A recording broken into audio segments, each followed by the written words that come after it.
7步上欄，本傷蘭王斷筋踩爛，吻下來推出去。29歲蘭王嘅奧運生涯大概完了吧，如無意外啦。比較翻08年啦，今次有出場算好噶啦，至少唔係臨陣縮沙。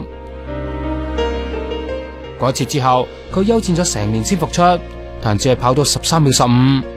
為咗跑贏勁敵，佢決定抄人哋嘅絕招7步上欄。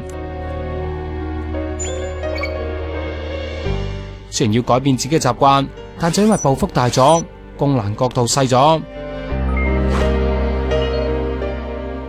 結果6月就跑出平世界紀錄12秒87。不過就因為超風速未獲承認，而呢次強心針都難敵傷患。1個月之後嘅鑽石聯賽倫敦站，佢再次因為肋骨受傷臨陣縮沙。據報教練為咗谷成績，去咗德國養傷嘅劉翔再次整傷咗右腳舊患。上個星期5去到倫敦之後，教練仲口口聲聲話傷勢好輕，唔會影響比賽。不過背負住13億人、龐大 sponsor 嘅壓力，有傳佢先後拍咗2支止痛針死頂啊！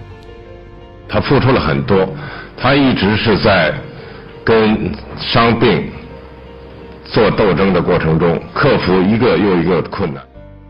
佢仲話初步診斷蘭王跟腱斷咗，以致上唔到欄。何知道跟腱一傷，隨時就跟成世噶啦。就係咁，蘭王再發噩夢，單腳跳過終點，就被推離場，被失蹤啦。